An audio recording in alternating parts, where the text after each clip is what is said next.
Boa tarde, Duda. Boa tarde, telespectadores. Como é que você está? Tudo bem? Graças a Deus, bem. Tirando a situação da indústria, eu particularmente estou bem. Já nós vamos falar disso daí. Bom, hoje estamos comemorando a Semana da Indústria, né? O que é a indústria... Vamos falar da nacional primeiro e depois vamos vir aqui para a aldeia. O que a indústria nacional tem para comemorar nessa semana, Domingos? Nossa, para comemorar, muito pouco. Para implorar, bastante. A indústria nacional passa por o maior processo de desindustrialização da história.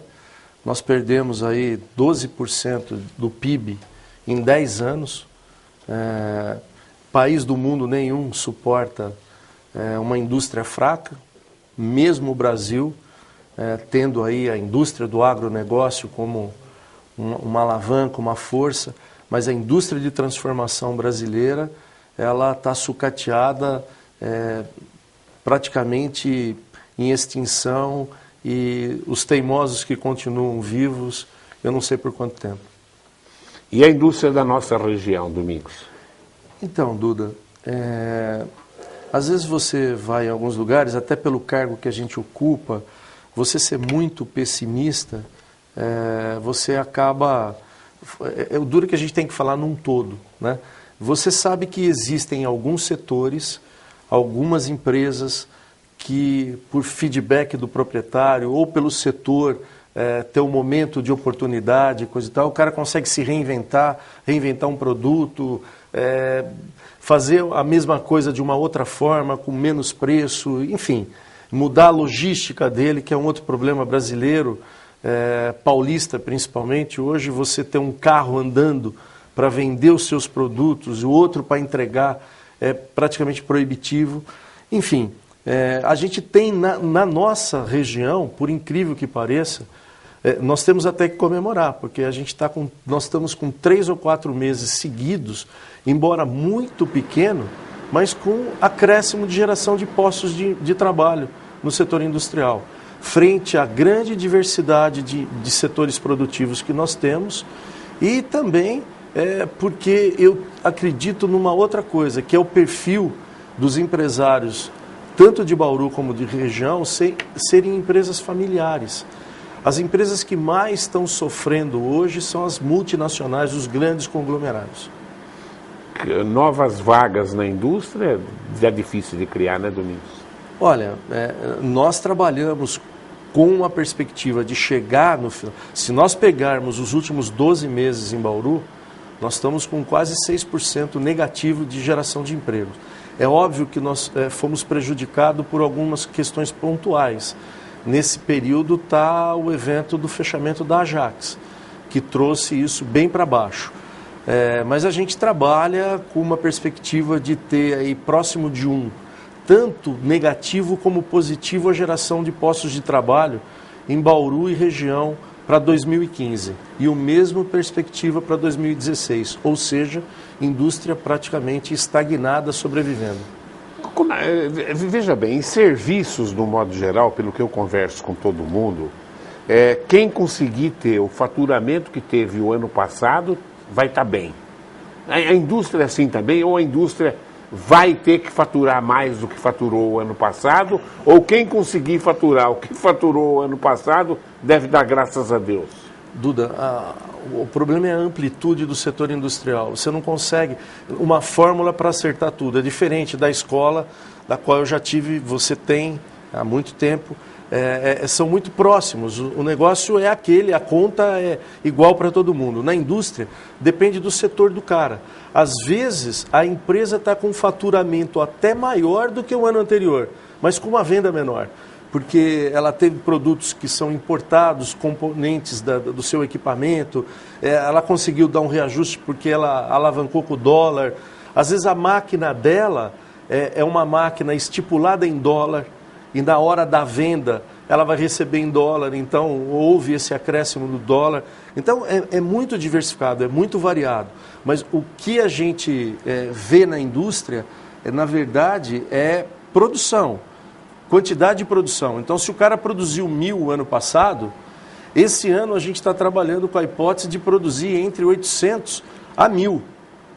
Ninguém está falando de produzir 1.005, 1.001 a 1.010. Nós estamos trabalhando com menos e projetando para que, se a gente conseguir êxito, dependendo do setor, da inovação que ele implementar, ele conseguir manter o patamar do ano passado. É isso. Serviço também, mesma coisa. Mesma coisa. Mesma coisa. Acho que vai ser difícil conseguir isso aí, inclusive. Está difícil. E o que me preocupa... Você viu as modificações ontem no Congresso? O Congresso não tem credibilidade nenhuma mais, né? Eu vou dar minha opinião. Minha opinião. O Levi não fica. Ele vai cair fora. Porque, a não ser que ele consiga passar aumento de impostos, mas aumento no valor dos impostos não quer dizer que ele vai aumentar a receita. Na minha ótica, ele vai aumentar imposto e não vai aumentar faturamento. O empresário, na minha ótica, não tem mais gordura para queimar. Bom, Duda, eu vou falar uma coisa para você, isso na última reunião agora que nós tivemos a semana passada, o presidente Paulo Scarpa foi muito claro e há uma conscientização de todas as diretorias regionais do CIESP. Se os caras aumentarem 1% de imposto em qualquer imposto que seja, em qualquer âmbito, nacional, estadual, regional, municipal, né? Nós vamos parar as empresas. Vamos começar a parar 1 dia, 2 dias e coisa e tal, para eles começarem a perder receita. Nós vamos perder faturamento, mas é o seguinte, nós estamos precisando parar mesmo, entendeu? Outra coisa equivocada, né? Por exemplo, o setor industrial, o grande patrimônio que ele tem, assim como o setor de serviço, o teu, o professor. Como é que você vai dispensar o professor? Professor qualificado, aquele cara que... Se eu mexer na carga horária, eu mexi na qualidade. Se eu mexer na qualidade, a escola particular é uma opção de qualidade. É isso aí. Como que eu vou mexer nisso? Como que você vai mexer com o professor, com o salário? Não tem como. A mesma coisa acontece na indústria. Quando uma indústria chega a demitir um funcionário que está lá, qualificado, treinado e coisa e tal, é desespero de causa, é porque não tem mais o que fazer. Ele tem que cortar, perder o anel para não perder o dedo. Entendeu? Eu acho... que o que você disse, da outra vez que eu tive aqui, você me fez a pergunta se os governantes iriam fazer o que tinham que fazer, e eu disse para você que eu não acreditava. E eu vou dizer para o telespectador a minha opinião. Eu continuo não acreditando em quase nenhum desses homens públicos que estão empossados hoje no país. Tá certo? Por quê?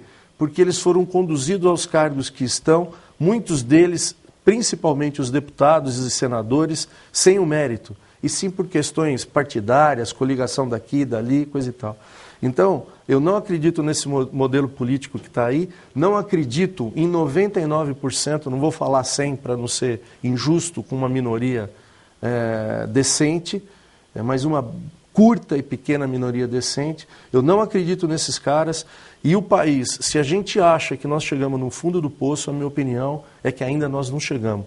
Tem muita coisa ruim para acontecer na mão desses desvairados, inconsequentes, corruptos. Sei lá, eu não tenho nem qualificação para dar tanto adjetivo pejorativo para a grande maioria desses homens públicos que estão aí.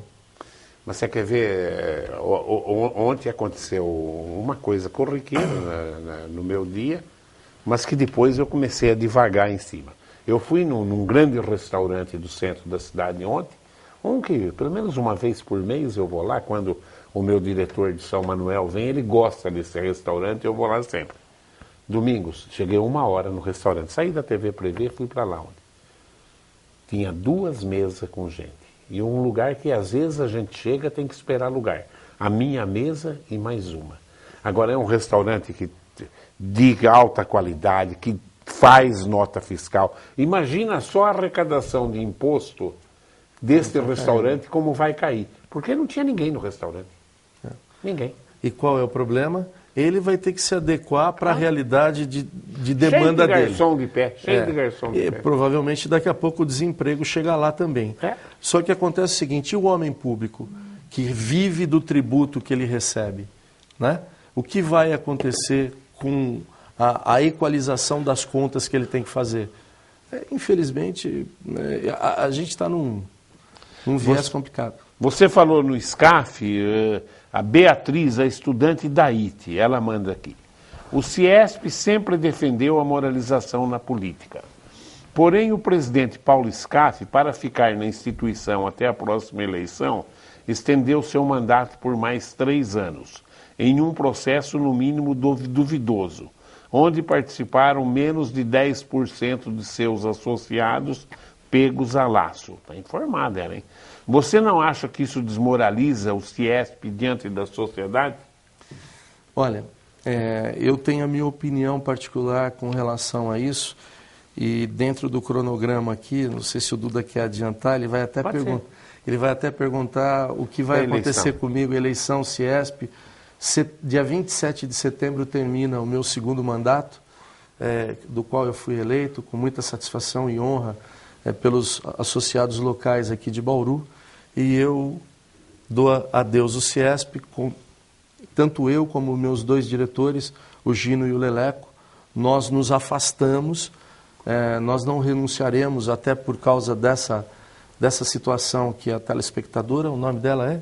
Beatriz. Beatriz, explicou aí agora, e já temos pelo menos um diretor titular para ficar no meu lugar. Quero aqui anunciar até em primeira mão, Duda. Isso é uma novidade, é um furo aí, é uma coisa interna, mas pelo carinho e pela dedicação que eu tenho por você e o recíproco que eu sei que é verdadeiro, o Rubens Passos, o diretor da Tilibra, vai estar assumindo o meu posto de diretor titular, e nós temos ainda 2 diretores adjuntos para serem escolhidos por ele. Ou seja, eu particularmente acho que, primeiro, a única coisa que a Beatriz coloca ali que eu não concordo é que uma medida não regular. Não, é uma medida prevista no Estatuto. O CIESP é uma instituição não governamental, sem fins lucrativos, e que tem um estatuto e que é previsto uma prorrogação. Para ser prevista essa prorrogação, você tem que pegar uma assinatura de um percentual, 20% dos associados, e criar um plebiscito. Isso aconteceu, esse plebiscito aconteceu... Ele conseguiu os 20%. Ele conseguiu os 20% para ter o plebiscito, e depois todos aqueles que são associados com direito a voto, no dia desse plebiscito, vão lá votar por ele, se ele vai ou não continuar... E votaram para ele. E votaram para ele. Há um percentual de que foram votar em torno de 15% dos associados com direito a voto. Nós que trabalhamos em instituições com percentuais e coisa e tal, nós sabemos que a coisa é mais ou menos por aí, não muda muito disso. O importante é esclarecer aqui, Beatriz, que não foi irregular, não foi ilegal, tramitou dentro da legalidade, não foi pego a laço, as empresas fizeram por vontade própria, e desses quase 15% dos associados no Estado que foram votar, 99% deram aprovação a ele. Aqui em Bauru, o percentual foi um pouco mais baixo, foi 90% dos que foram votar, votaram pela continuidade de mais 2 anos e 2 meses. Na verdade, ele continua até dezembro de 2017. Particularmente, eu não sei quais são os propósitos deles. É óbvio que todo mundo sabe que ele foi candidato a governador 2 vezes e tende a acontecer isso novamente. Eu, particularmente, não concordo com a minha continuidade, até porque uma instituição não pode ficar tanto tempo na mão de uma pessoa. 4 anos de mandato eu já acho muito, foi ele que mudou para 4. É difícil você achar um empresário de forma voluntária que queira ficar 4. Eu fiquei 4 e mais 4, é muito tempo, é muito desgastante, individualmente, pessoalmente, família e coisa e tal, você tem muitos compromissos. Eu repito, é voluntário. A gente está arrumando o Rubens agora, que tem um mandato aí de 2 anos e pouco, e depois eu não sei o que vai acontecer com a instituição. Provavelmente vem uma eleição conforme o próprio presidente Paulo Scaff solicitou. Ô Domingos, o Brasil, para crescer em termos industriais, com crise hídrica e crise energética, como crescer, Domingos? Olha, eu acho que os caras já sabiam disso, Duda. Honestamente, a gente vai ficando mais velho, vai ficando no meio, você entra no jogo, você começa a enxergar como é que as peças se movimentam, né? É a mesma coisa que aquele cara que joga xadrez com o outro quase todo dia, ele sabe Então, a movimentação, o jogador de futebol sabe o lado do drible que ele vai dar e coisa e tal. Enfim, a gente sabe que o Brasil, Duda, não tem infraestrutura feita de energia. Se nós estivéssemos crescendo o que nós estávamos crescendo há 2, 3 anos atrás... Já tinha dado colapso. Já tinha dado um colapso. O que ia acontecer com esse colapso, Duda? Ia evidenciar a falta de empenho do governo, das autoridades, de investir em infraestrutura. Então, para mim, é quase que combinado que esse freio da economia é de propósito. Hoje, para se ter uma ideia, para o telespectador, eu sou membro da Comissão da Infraestrutura do CIESP, a tendência, todo mundo vai ouvir falar muito, inclusive essa sala aqui que nós estamos, para ela poder estar funcionando até o final do ano, Duda, ou você vai ter que ter um gerador, porque, telespectador, eu garanto para você que é quase que 90% de certeza que se não faltar energia em junho e julho agora, porque deu uma chuvinha, outra cai lá e coisa e tal, outubro, novembro a gente não escapa. Tá certo? E já existe uma movimentação muito grande da energia fotovoltaica, energia solar. Essa é a tendência. Mundo. Não investiram nada nisso. Não investiram nada. O que eles estão fazendo hoje? Como eles não investiram, eles estão esperando que ocorra o quê? Aquilo que é tradicional no país. A iniciativa privada faça isso. Inclusive, nós como pessoas físicas, cada um de nós vamos poder colocar placa, como a gente tem placa de aquecedor solar, vamos colocar placa de energia em cima do telhado da gente, produzir energia e jogar na rede. Só que, acreditem, você... Mas tá muito caro. Não, Duda, mas isso vai baratear muito. Baratear? Vai. Isso vai ficar acessível. Energia solar, quando começou, era coisa... Só casa de ricos, só via lá nos condomínios e coisa e tal. Hoje tem N saídas. A energia fotovoltaica vai ser muito mais rápido do que isso. Porém, tem um problema que eu quero deixar... Estou avisando aqui, telespectador da TV Prevê em primeira mão. Preste atenção no que eu vou dizer para vocês. Para esse sistema funcionar, Duda, quando você produz energia solar em energia elétrica, fotovoltaica, você, para jogar na rede, você precisa ter um conversor, um aparelho para fazer essa conversão e jogar na rede. Qualquer um, eu na minha casa, você na sua, aqui na TV Prevê, qualquer empresa, qualquer um pode fazer isso. Qualquer condomínio pode criar um sítio dentro do condomínio. Precisa desse conversor. Eles não regulamentaram esse conversor ainda.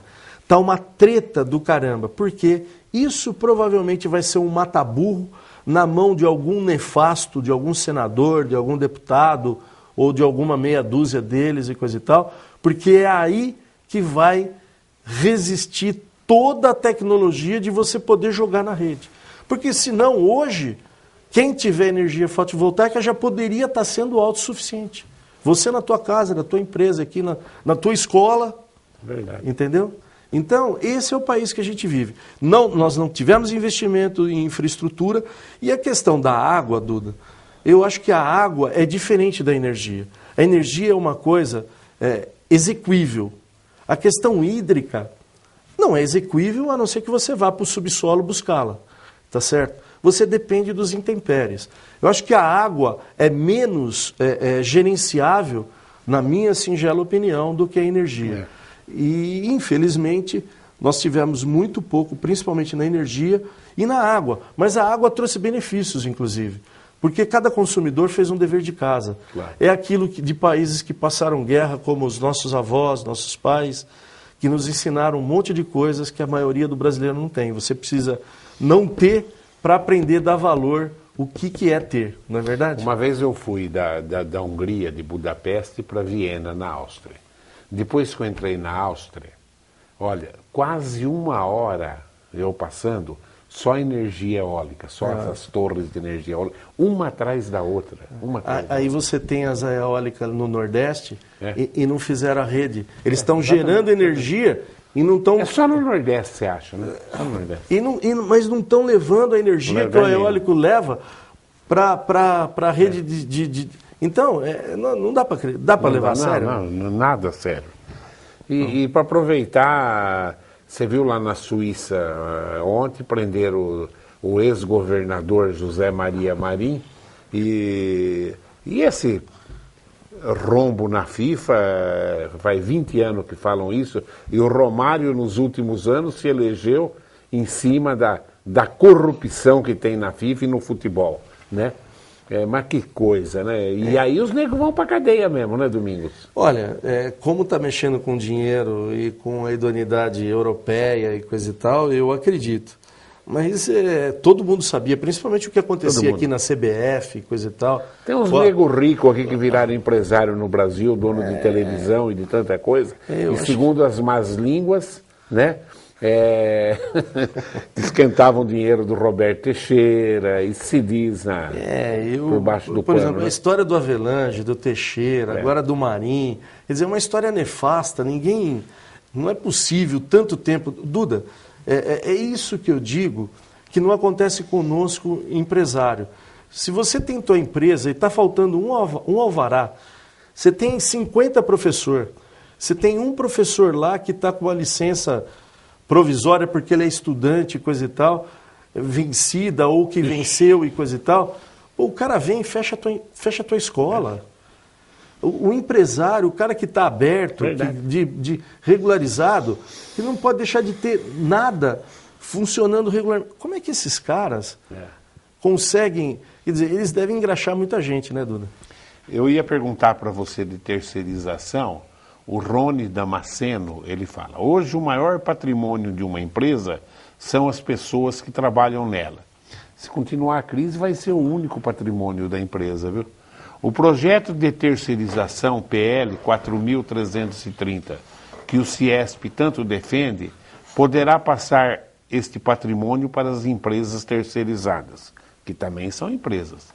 Você não acha que mais uma vez a indústria brasileira está dando um tiro no pé? Não é. Desculpe. Não é 100% dessa forma que o telespectador, o Rony, está falando. É por isso que nós estamos defendendo.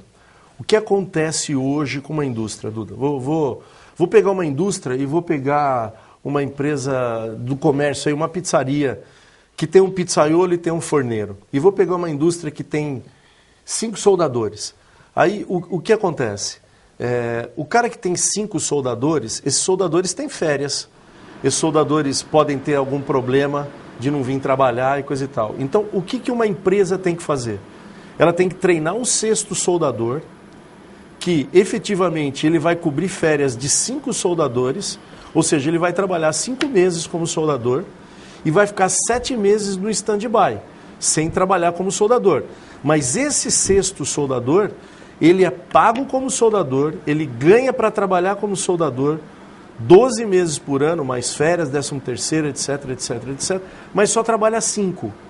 Então, o processo de terceirização hoje proíbe, se eu tenho uma indústria naval que eu preciso de soldadores, soldador é mão de obra específico para mim, o mesmo acontece com o pizzaiolo. Depois eu vou falar do pizzaiolo que é mais fácil, tá certo? Eu não posso, pela legislação atual, terceirizar de uma empresa. E outra coisa, para você terceirizar alguém de uma empresa para vir ser soldador na tua empresa, o que esse cara tem que ser? Soldador, qualificado, está ganhando por isso, etc, etc. Eu não vou pegar um cara que é servente de pedreiro para pôr de soldador na minha empresa. Então, isso é uma besteira muito grande, uma confusão muito grande que é feita. E então, o processo de terceirização, essa regulamentação, a grande vantagem para o setor industrial que a gente vê hoje é essa possibilidade, né? A mesma história do cara do comércio, ele tem um pizzaiolo, o cara trabalha lá. Se ele tem só um, esse cara não vem trabalhar, não faz pizza. O que ele faz? Ele tem que ter 2, ele tem que ter um gasto extra. Ao ponto de que, se você tem um só, e você tem uma empresa em Bauru que tem pizzaiolos à disposição, contratados, treinados, qualificados e coisa e tal, você não precisa ter 2. Então você acaba barateando os teus custos e coisa e tal. Essa é a defesa que eu faço.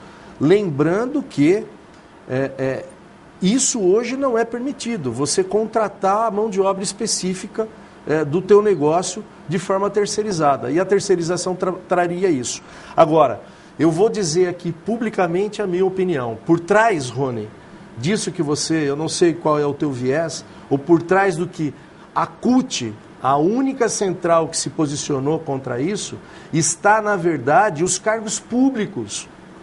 Por exemplo, vou dizer uma outra coisa, Banco do Brasil, vou dar um exemplo, cria uma campanha de ajudar o microprodutor, a produtor familiar e coisa e tal, no estado todo. Ele precisa de 200 novos atendentes para atender essas micro e pequenas propriedades, né?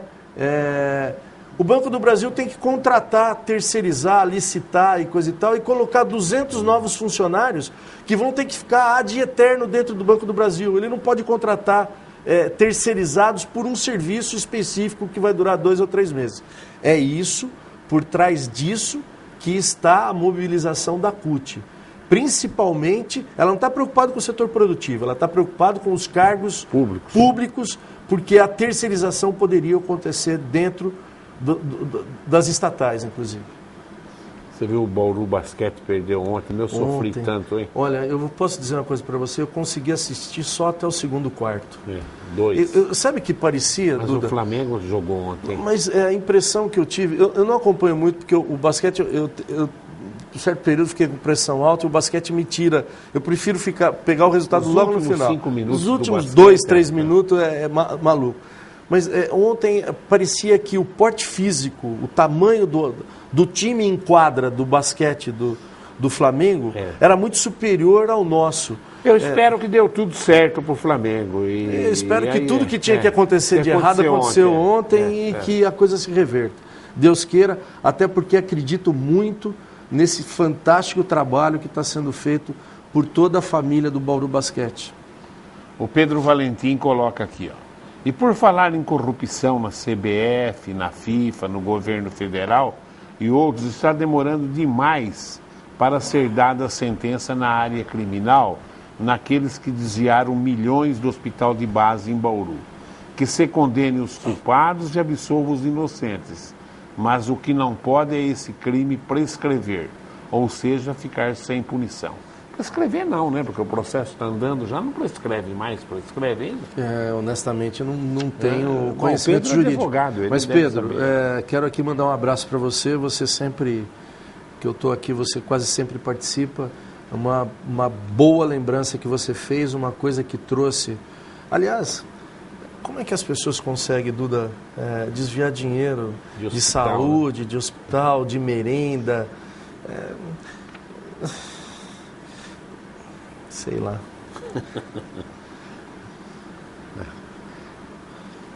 Esse acordo com a China, dessa rodovia para o Pacífico, o que eles querem, na verdade, é matéria-prima do Brasil, né?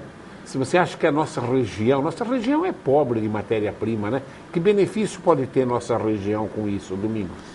Olha, Duda, eu não sei até onde chinês está enxergando tudo, né? Porque negócio da China é complicado. É com eles.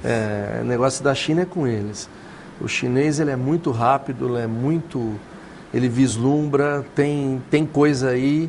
É um corredor importante, é um corredor econômico importante.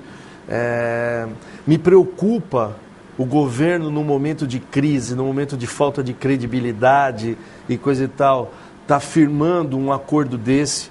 Será, eu pergunto aqui para quem fez você que fez a pergunta, para o telespectador, será que todos os viés, todos os pontos foram analisados, foram vistos com detalhe, com cuidado?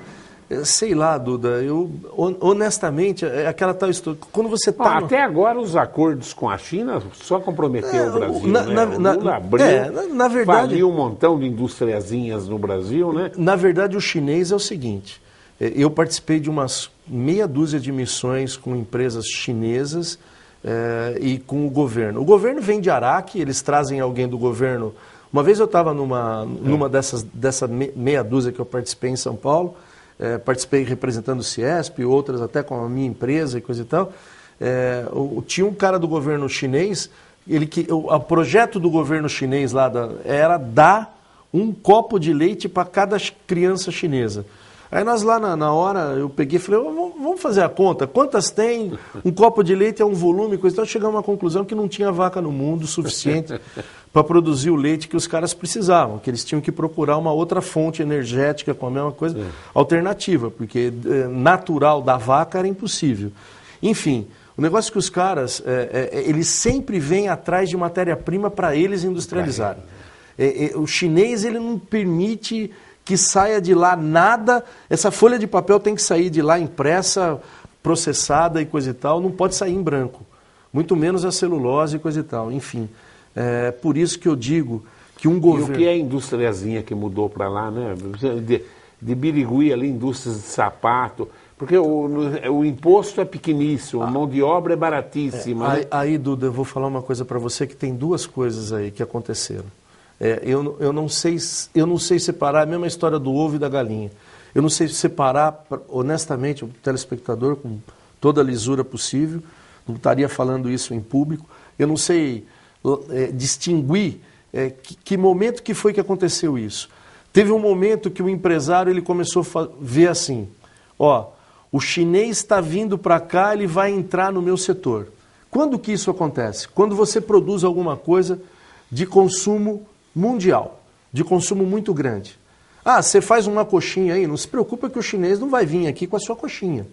Mas se você faz um frango frito que vende no mundo inteiro, o chinês vai fazer esse frango frito. Entendeu? Seja lá o que for, estou usando exemplos bem simples para... Então, o chinês, tudo que tem demanda de ordem grande, nacional, regional, aí, país da América do Sul, América Latina, ele entra e estoura por quantidades. Um amigo tem uma distribuidora de pneus, foi para a China para procurar lá. Ele foi para uma cidade, naquela cidade, empresas de pneu e ligadas à cadeia da produção de pneu, tinham 5.500 indústrias, Duda. Todas concentradas numa cidade de 14 milhões de habitantes. Então, é impossível você concorrer com isso, porque eles formam um cluster em cidades e coisa e tal. Então, e outra coisa, a China só não dominou o mundo economicamente, Duda, de 40 a 2010. Fora esses 70 anos, o mundo sempre foi dominado pela China. Não adianta os caras... E não esqueça que já é a segunda economia do mundo, né? Já passou o Japão. E sempre foi a primeira. Vai voltar a ser a primeira de novo. Entendeu? Eles só ficaram fora do mercado nesse período de guerras mundiais e isso é histórico, é bíblico, então não tem como. Por causa de problemas de centralização no governo, comunismo, e eu tava dizendo, aquela reforma cultural. Né? Eu estava dizendo uma outra coisa, né? Então esse é o problema, o empresário que sentiu a pressão da concorrência chinesa e acabou se agregando com os caras. Essa é uma situação. E teve outro empresário malandro que quis ganhar, que levou o teu negócio para lá, porque lá é melhor, dá mais lucro e coisa e tal. Então tem essas duas situações. A primeira é muito maior do que a segunda. Rogério do Centro de Bauru. Professor Duda e senhor Malandrino. Senhor Malandrino, a indústria da construção civil é uma das causadoras da crise da Petrobras. Se tivéssemos empresários sérios, não teria acontecido isto. Concordo. Para ter corrupto, tem que ter corruptor. As duas coisas. Um não existe sem o outro. Né? Agora, a gente não pode generalizar. Nós não estamos falando de 1.000 empresas que corromperam a Petrobras. Umas 10. Nós estamos falando, você pega quantas indústrias da construção sérias que tem nesse país. Tá certo? E que não participa desse pool. Infelizmente, é isso. Eu, por criação, eu tenho o seguinte ponto de vista, Duda. Eu tenho certeza que se eu for alguma vez na vida, como eu já fui um secretário municipal, eu não vou ter porcaria do meu lado e nem gente vindo me oferecer porcaria, porque eu tenho um histórico de vida, de idoneidade, de conduta, de profissionalismo, como fui quando estava com você e coisa e tal, fui seu funcionário. Claro. Então, eu acho que as pessoas que estão no poder, elas levam com elas empresas desse naipe. E isso acontece porque está lá o corrupto e veio o corruptor, tá certo? Agora, todas as outras que não participaram estão sofrendo como nós. Aliás, indústria da construção civil, um dos setores mais fortes, tirando o agronegócio, mineração, para mim, é o terceiro setor mais forte na indústria brasileira, passando por sérios problemas, a crise financeira, a dificuldade em toda a cadeia, muitas empresas, todo o setor, e infelizmente isso acontecendo porque é uma indústria que até certo ponto, até 5 anos atrás, quase que nós não tínhamos muita influência até de produtos chineses. Hoje nós temos muito produto chinês muito. Na área da construção civil, que é aquilo que eu acabei de dizer na pergunta anterior. Quando há grande demanda, o chinês entra no mercado. Bom, já estamos aí quase que explodindo. Estouramos, né? Mas só para fazer uma...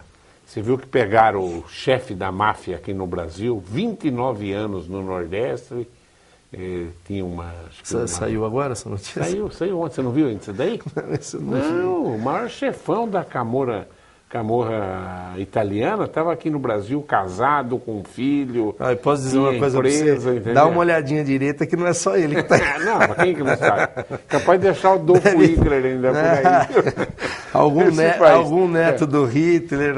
Mas só para relembrar, hoje fala na delação premiada, né?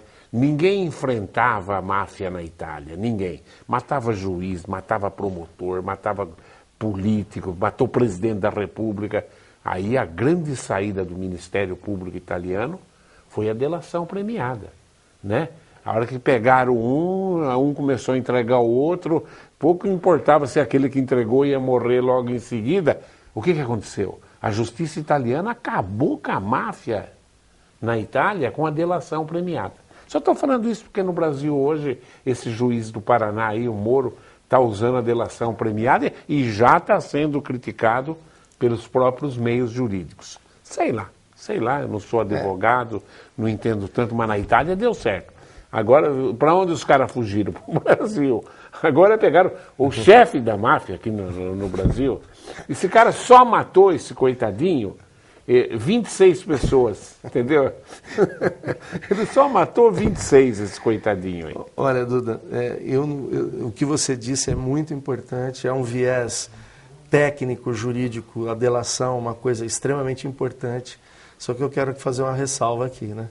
Será que lá o Supremo era tão banda branca como o nosso está ficando aqui? Esse é um problema. É uma interrogação. Pode fazer uma última... não, é que mandaram... hoje é aniversário da Tininha, viu? Tininha está fazendo 18 anos hoje, né, Tininha? 18 de TV Prevê. Um beijo para você, Tininha. Tininha é uma grande amiga do meu coração, quero muito bem a Tininha. E é um cabo eleitoral. Você que acostuma, às vezes o nego fala aí, o domingo é um prefeitável. Já contrata a Tininha que 1000 votos ela te arruma. Dominguinho, mais alguma coisa? Eu queria mandar um grande abraço. Eu não sei se eu vou ter oportunidade de até o final do meu mandato voltar aqui, setembro. Caso isso não ocorra, eu quero deixar um abraço a todo telespectador e a você, Duda, pelo carinho que sempre teve, não só comigo, mas principalmente com a instituição da qual eu estou à frente aí por esse período de 8 anos. Muito obrigado. É que eu conheço bem você, né? Obrigado. Graças a Deus. Bom, hoje está virando comum o assalto com faca na mão, né? E pelo amor de Deus, se um cara chegar com uma faca em mim, o medo que eu tenho de faca, eu entrego até o butinão para ele. Não precisa, só me mostrou a faca, eu já entrego tudo. E agora eu só chamo a atenção, é a história do desarmamento, né? E o cara, para que o cara precisa de revólver? Ele sabe que está todo mundo desarmado, só mostrar a faca, o nego entrega a rapadura, né? O maior absurdo que tem no Brasil são as pessoas honestas e responsáveis não poderem se armar para se defender numa hora dessa. Um médico famosíssimo lá no Rio de Janeiro, um grande cirurgião, andando de bicicleta, né, tacou uma facada nele e matou. É um absurdo. Está na hora do Brasil fazer um plebiscito aí para a história do desarmamento, e eu já sei que mais de 70% da população brasileira é contra o desarmamento nos moldes que está aí. que as pessoas idôneas, que não têm processo, que não são criminosas, que têm que fazer curso para poder usar uma arma, têm que saber fazer, têm o direito de defender a própria vida. Eu quero dar os parabéns para o Jornal da Cidade, eu adorei essa palavra aqui. Falou o estrupício da Getúlio é retirado. Olha, parabéns ao Jornal da Cidade, vocês acharam a palavra correta. Que absurdo aquela... Pior é quem projetou, né? Teve gente, segundo eu escutei ontem, o empresário disse que ele seguiu o projeto. Isso é um absurdo, né? Total. Então, Total. Eu agradeço a sua audiência e continue aí ligado nos horários alternativos da TV Presente. Tchau.